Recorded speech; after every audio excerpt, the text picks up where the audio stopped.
Hoje o nosso assunto é o primeiro ano do governo Bolsonaro, o desempenho do executivo, as relações com o Congresso, o saldo entre vitórias e derrotas e o projeto de criação do Aliança pelo Brasil, a legenda de extrema-direita comandada pela família Bolsonaro. E o nosso convidado é o cientista político Carlos Ranulfo, professor titular do Departamento de Ciência Política da UFMG. Muito bem-vindo, Ranulfo. Obrigado pelo convite.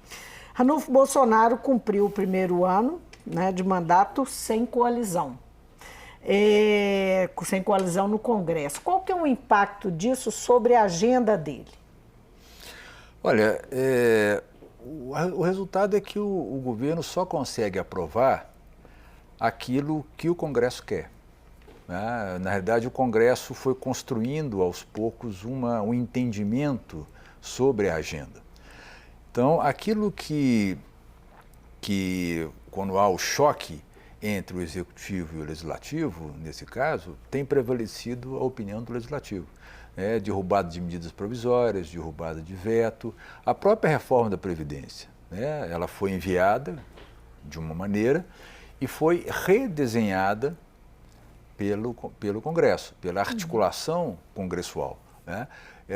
O presidente queria nomear o filho embaixador, nem tentou, porque o Congresso estava claro que não ia passar.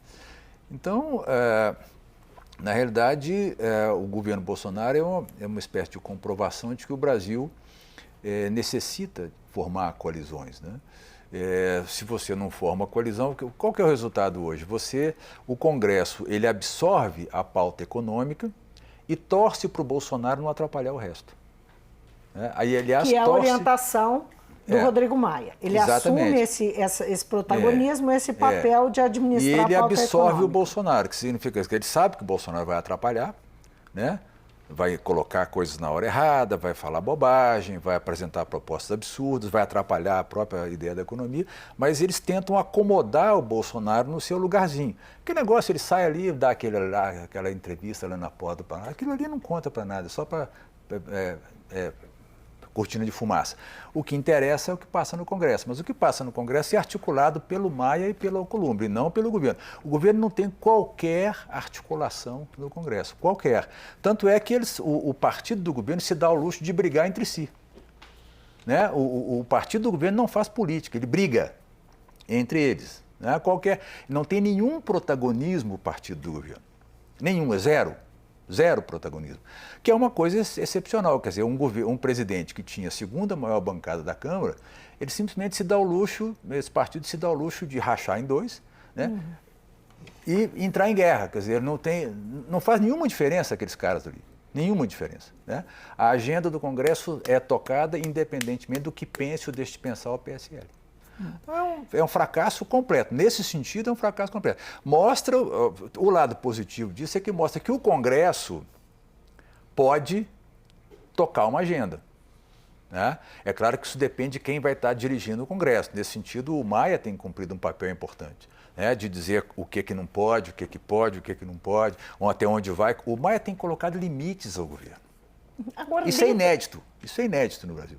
Isso é inédito, completamente inédito. Por exemplo, que tipo de limites? O que manifesta nas questões comportamentais, o Maia, isso não passa, isso não vai, não manda. Proposta da Previdência, o Maia disse, isso aqui não passa, a capitalização não passa, isso não passa. Vários projetos da questão de armas, a própria questão do projeto do Moro, da licença para matar, essas coisas todas vão sendo ditas pelo Congresso. Assim, isso não passa. E o governo não tem articulação para impor nada, ao contrário.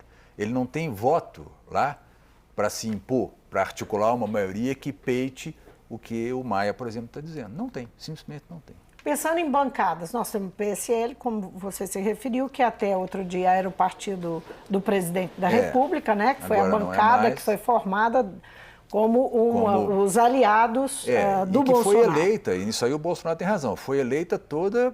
O efeito arraste, que a gente chama de ciência política, O presidente arrastou, puxou, assim como puxou governadores, senadores, ele puxou muita gente. Se tem uma coisa que o Bolsonaro reclama, esse pessoal se elegeu por conta dele.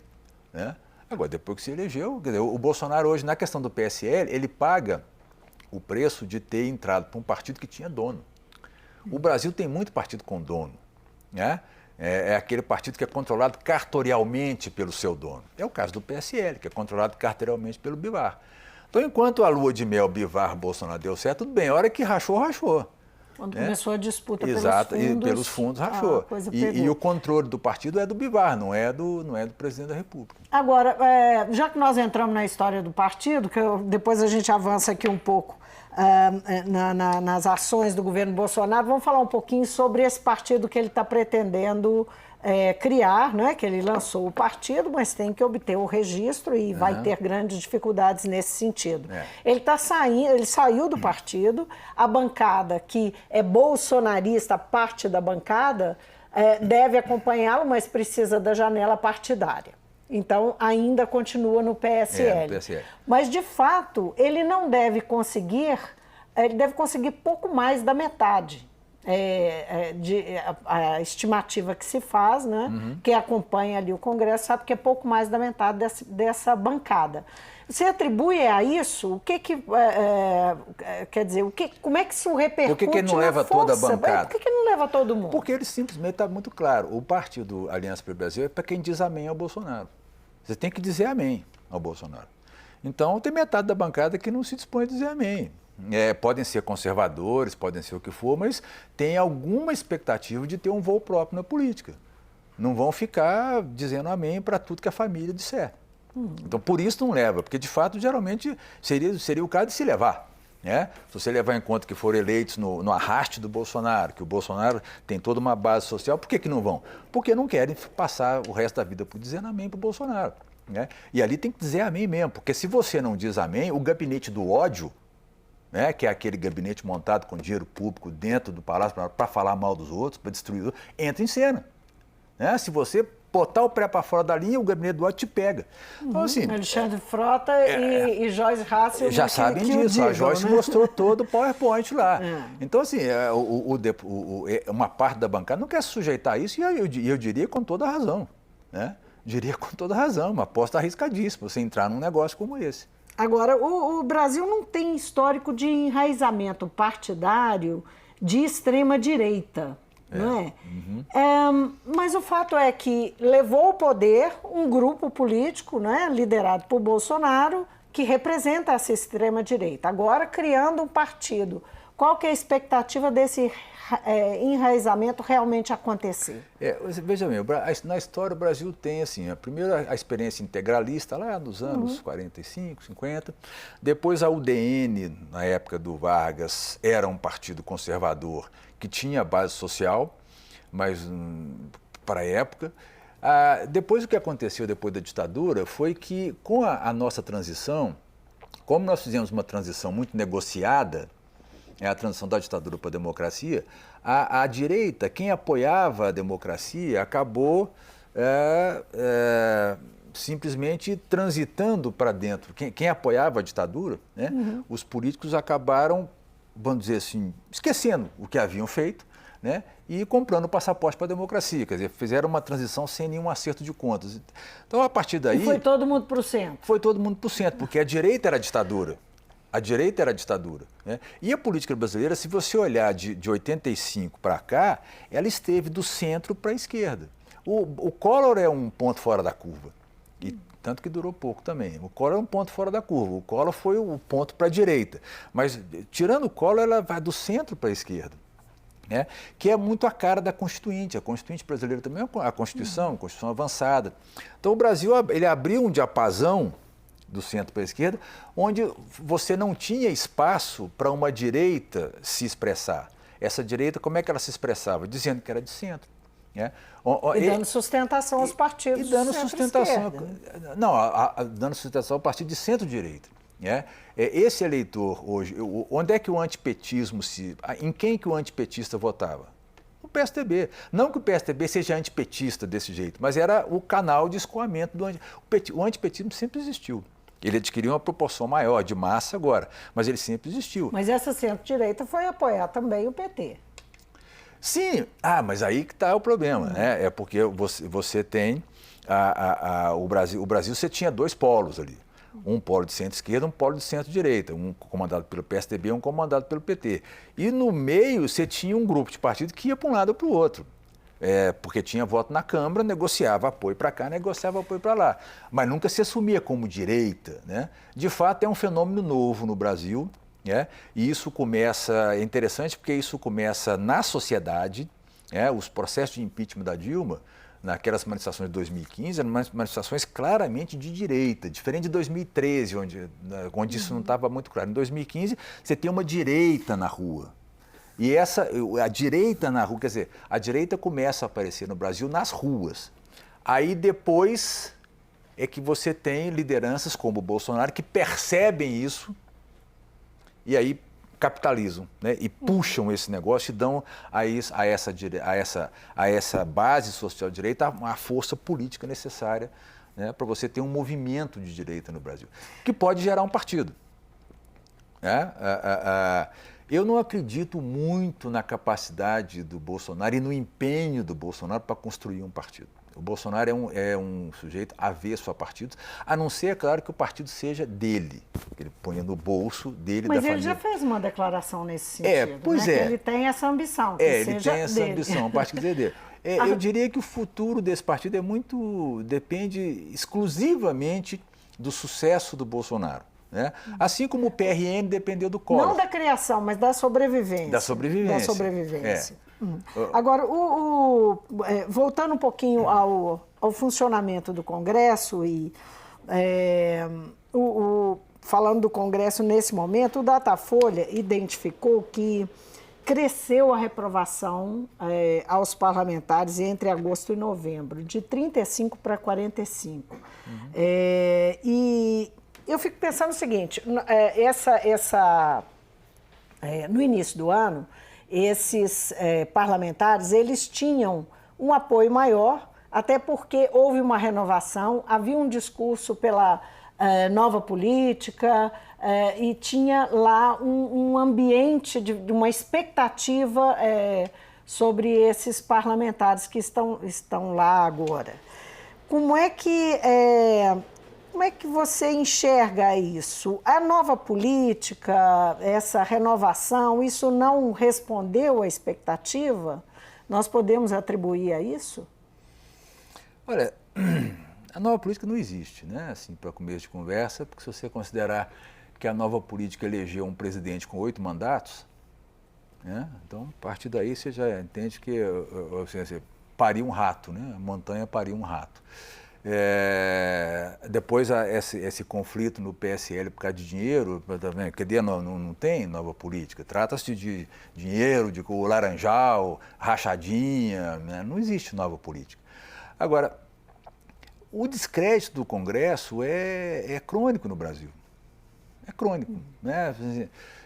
Eu acho que ele passa por alguns momentos onde tem maior visibilidade, mas nós temos uma desconfiança atávica em relação ao Congresso tal, e, por outro lado, uma crença em presidentes, que é parte da nossa cultura. Eu não levo muito, Esses 10 pontos eu não me preocupo, você não atribui nada significativo? Isso aí... Uma coisa é fato, o protagonismo se deu, né? Sim, o protagonismo se deu, é o que eu estava dizendo. O Congresso hoje ele tem um protagonismo muito maior do que teve em todos os anos anteriores. Por quê? Porque não tem um presidente que tenha ação lá dentro. Né? Agora, isso aos olhos do eleitor não aparece necessariamente. Né? E a oposição no Congresso? A oposição a Bolsonaro? A oposição, a oposição de esquerda continua sem rumo, eu diria. Né? Ela não tem propostas. Ela não teve propostas sobre a Previdência, não tem propostas sobre... Ela não apresenta... Né? Ela faz a oposição, é claro, ela faz a crítica, mas ela não tem uma contraproposta. Eu acho que isso é fruto um pouco de uma derrota grave que a esquerda teve no Brasil, desde o impeachment da Dilma, depois o desempenho em 2016 nas eleições municipais, depois a derrota na eleição presidencial, isso inclui Ciro, Haddad. Né? Quer dizer, a esquerda vem de uma derrota muito grande. E uma das coisas mais sintomáticas nessa derrota é a tranquilidade com que se aprovou a reforma da Previdência, sem que a esquerda conseguisse apresentar uma contraproposta. E a reforma da Previdência do Guedes não é uma boa. E a proposta, quer dizer, na realidade, quem travou os maiores absurdos da proposta do Guedes não foi a esquerda, foi o centro. Quem travou a capitalização... liderado pelo Maia. O Guedes queria capitalização no Brasil. Ele queria que os pobres no Brasil capitalizassem para a sua própria previdência. Quando é que isso ia acontecer? Nunca. Nunca. Nunca. A maioria da população brasileira não ia ter condições de capitalizar nada para a sua previdência. É óbvio, mas é o que ele queria. Mesmo o Chile sendo o desastre que é... Mas segundo o Paulo Guedes, pobre não sabe guardar dinheiro. Exato, porque afinal de contas ganha muito, né? O pobre ganha muito, a população brasileira ganha até 2 salários mínimos e não sabe guardar dinheiro, eu imagino. O que me impressiona no Guedes é a total falta de sensibilidade social. Absurdamente. Quer dizer, alguém propor taxar desempregado para criar emprego é uma das coisas mais malucas que o Congresso já barrou. Porque é um absurdo, é um completo absurdo. O Guedes propôs absurdos ao país. Então, eu digo isso para o seguinte, mesmo no plano da economia, mas na economia vai bem, não vai bem, não. O Guedes, se deixar solto, se não tiver coleira, se o Congresso puser uma coleira, ele faz barbaridades nesse país. Pois é, falando de economia, a gente sabe que a economia ela é muito determinante do sucesso ou do fracasso de um governo, não é? A gente vê pelas pesquisas mais recentes, estou citando Datafolha mais uma vez, porque é a pesquisa mais recente, que mostra a popularidade do Bolsonaro bastante alvejada, aí, na medida que o ruim e o péssimo dele são muito altos, levando em consideração o tempo de governo que ele tem. Apesar dele ter tido uma estabilização que estão atribuindo, inclusive, a uma pequena... melhora da economia, sinais de melhora, né?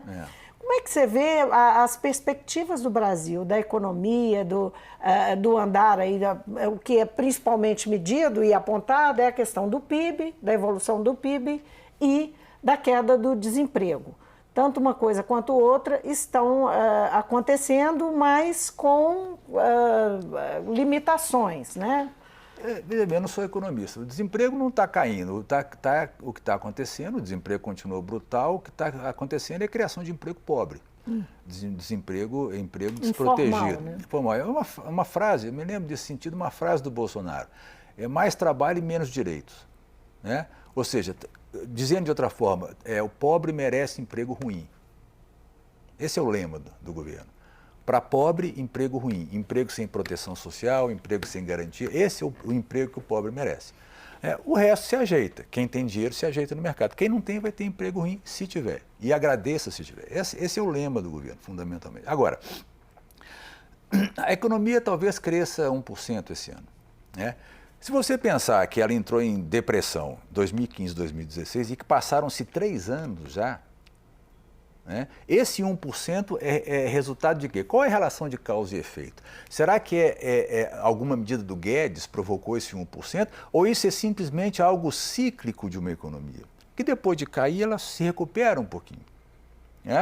As pessoas, eu vejo, quem torce pelo governo, pelo Guedes, festeja como dizendo que esse 1%, que na época da Dilma era pibinho, agora virou pibão, e que esse 1% é resultado de um monte de reforma. Que reforma? Qual é a relação de causa e efeito? Não tem nenhuma.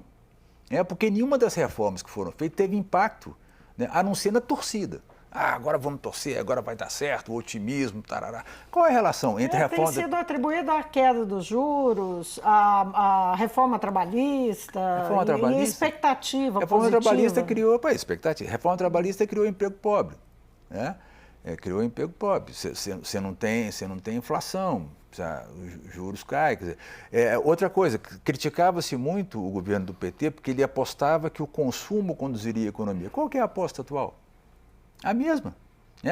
Vamos apostar no consumo. Essa era a aposta que se criticava durante o período de Dilma. O consumo das famílias não sustenta a economia. E não sustenta mesmo. Né? Qual que é a medida do governo para o país? E não é só, e a questão do PIB, não é só a questão do desenvolvimento do PIB. A questão é que você não pode crescer à custa de destruir todo o aparato de proteção social no país. Não pode fazer isso.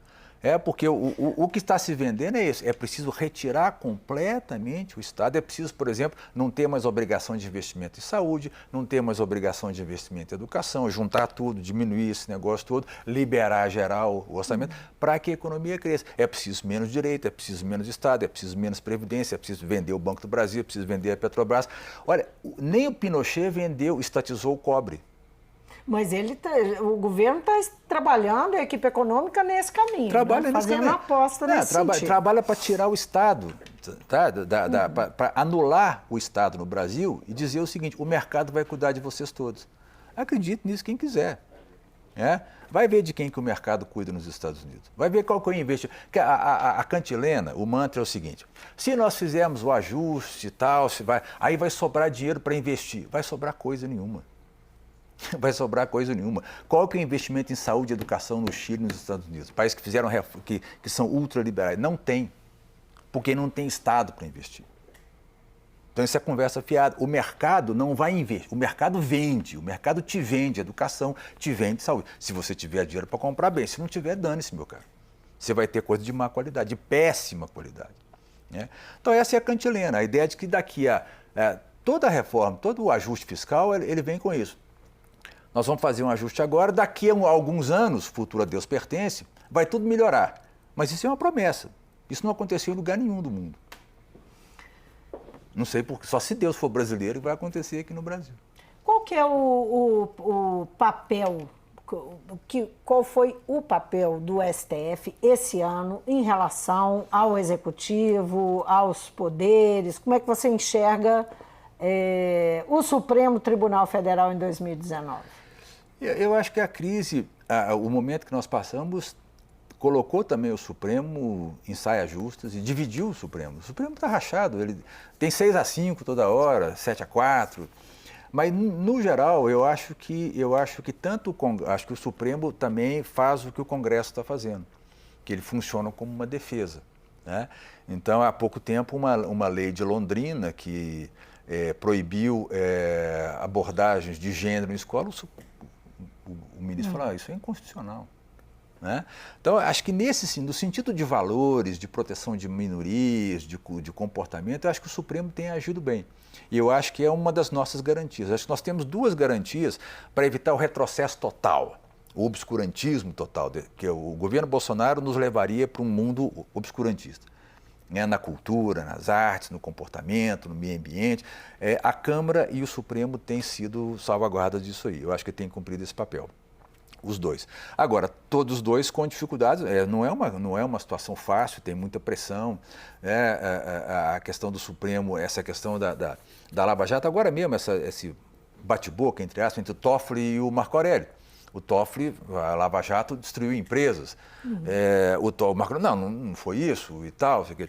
Então, é um ano muito tenso, um ano em que tudo polariza e até mesmo o Supremo acaba sendo polarizado. Agora, eu acho que, no geral, o papel tem sido positivo. Acho que as instituições brasileiras, pelo que eu vejo desse ano, elas seguram a onda de um governo muito obscurantista, naquilo que é possível segurar a onda, é claro.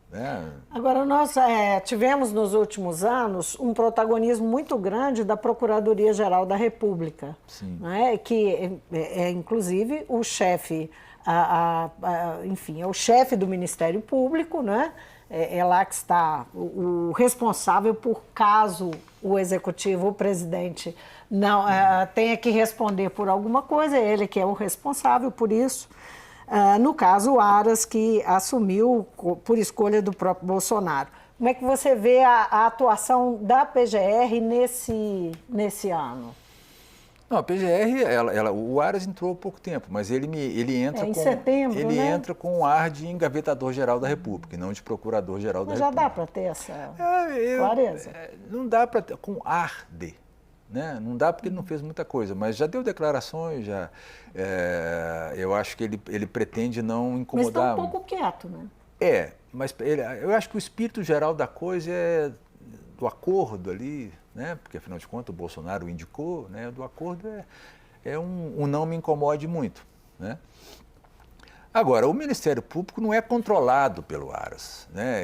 Os procuradores são autônomos, são independentes, às vezes até autônomos demais, né? A gente viu agora com essas coisas do Intercept que a turma de Curitiba tentava meter o dedo em tudo que é lugar, intervir em decisões do Supremo, levantar dinheiro, fazer isso, especular com a mídia, articular dali, soltar negócio para e numa democracia, qualquer órgão, qualquer instituição sem controle é um problema, né?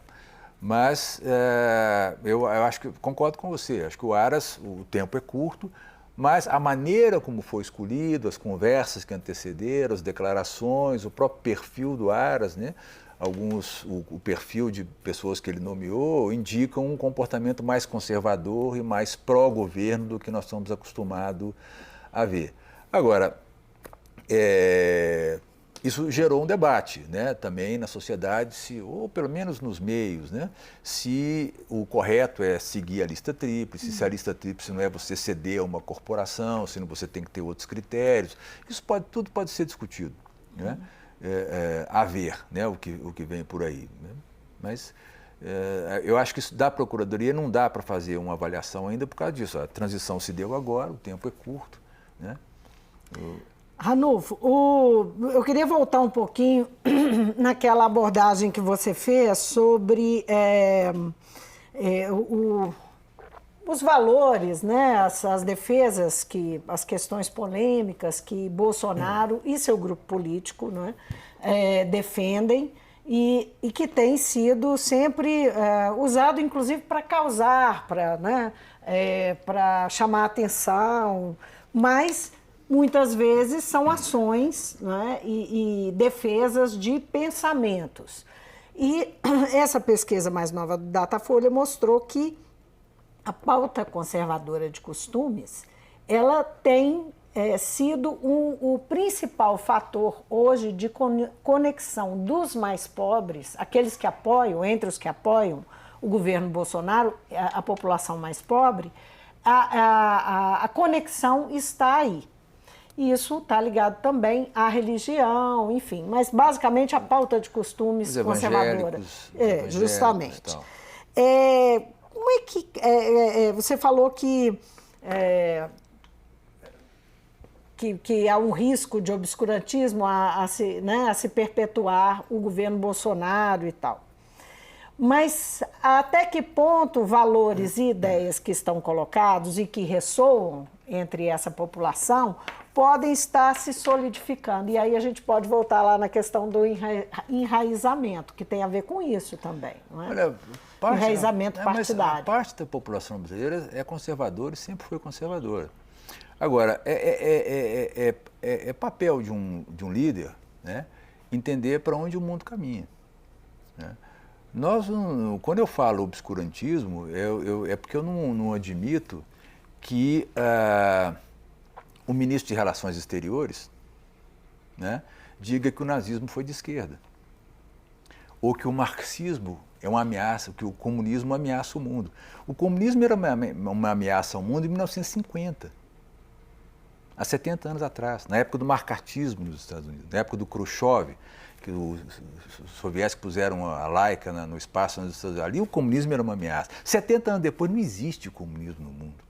Não existe marxismo cultural. Isso é um retrocesso. Assim como é um retrocesso a visão que a Damares tem da família, como aquela família norte-americana, também dos anos 50, estilizada, mamãe, papai, filhinho de azul, filhinha de cor-de-rosa. Isso não existe mais. O mundo caminha em outra direção, né? Também não existe mais, não faz sentido um presidente e um ministro do meio ambiente que expresse a ideia de que preservar o ambiente é de atrapalhar o desenvolvimento. Isso isso está no passado.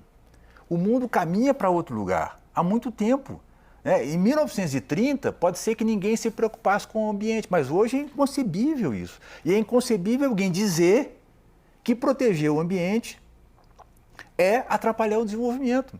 Então, na realidade, o arquiconservadorismo, o que ele quer? Ele quer fazer a volta, o mundo voltar para trás. Né? Ele quer fazer o mundo voltar para trás. Então, é isso que eu me refiro. Também me refiro a um ministro da Educação que passa o ano inteiro atacando as universidades. Isso é obscurantismo. Né? Que tem a cara de pau de dizer que as universidades têm extensas plantações de maconha. E não é demitido. Entende? Então, isso não tem nada a ver com o povo pobre brasileiro. Entende? Isso são lideranças incapazes, ruins, ignorantes. Chamar o Paulo Freire de energúmeno é de uma ignorância brutal. O Brasil hoje passa vergonha no meio ambiente. Você pega agora, e é um governo... Pega o Rio de Janeiro. O sistema de saúde do Rio o Rio faliu. E o sistema de saúde falou. O que o governo federal vai fazer? Nada. Porque é incompetente. Né? O que o ministro da Saúde fez em um ano? Nada. Porque é despreparado, é incompetente. Não tem plano. O ministro da Educação não tem plano, da Saúde não tem plano. Os militares estão se retirando. Tem esse movimento? Quantos já saíram? Só ficam os mais ideológicos ali, gostam do Bolsonaro. Estão saindo. Né? Então é um governo ruim, em todos os sentidos. Ranulfo, dito isso, vamos aguardar 2020. 2020 é imprevisível. Né? Por que é imprevisível? Porque o sistema partidário brasileiro está completamente fragmentado. Você não tem referências partidárias mais. O PT perdeu, o PT tem força, é claro, mas o PSDB tomou uma surra em 2018. Né? O MDB diminuiu, caiu, hoje é um partido inexpressivo no Congresso. Então, assim, você não tem as referências partidárias que nos conduziram, bem ou mal, elas estão muito fragilizadas. Você tem uma quantidade de novos partidos, essa coisa toda. Então, você vai ter uma eleição... A própria indefinição da liderança no PT fragiliza o partido, isso, apesar dele ser um partido. Porque, veja bem, geralmente... Só para a gente encerrar, porque o nosso tempo está estourado, aí eu queria que você falasse por último. Eu acho que o PT está em crise. O PT não saiu da crise, o PT se agarra a Lula para sair da crise. Tá? O PT continua em crise, o boia de salvação é Lula, mas na minha opinião, o Lula não é boia de salvação. Com todo o respeito que o Lula merece, com tudo que o Lula significa, ele não é boia de salvação. O que eu digo sobre a eleição é só o seguinte, geralmente a eleição municipal foi um sinal do que vai ser a eleição 2 anos depois. A do ano que vem não vai ser. É isso que eu acho. Não vai ser. Vai ser uma eleição completamente fora do padrão, que não vai nos permitir sinalizar muita coisa, dada a fragmentação e a desorientação do sistema político e partidário no Brasil. Mas esse assunto é outra entrevista. Vou esperar você aqui ano que vem. É um assunto longo. Muitíssimo obrigado por vir. Eu conversei com o cientista político Carlos Ranulfo, professor titular do Departamento de Ciência Política da UFMG. Ele fez aqui uma leitura de 2019, a relação do governo Bolsonaro com o Congresso, o comportamento do Supremo durante esse ano, o comportamento do Congresso, a liderança de Rodrigo Maia na presidência da Câmara e também a perspectiva aí da criação do Aliança pelo Brasil, o partido que Bolsonaro pretende colocar aí no sistema político funcionando sob o comando dele.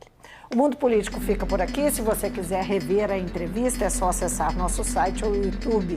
E para falar conosco por e-mail ou Twitter. Obrigada pela companhia e até a próxima.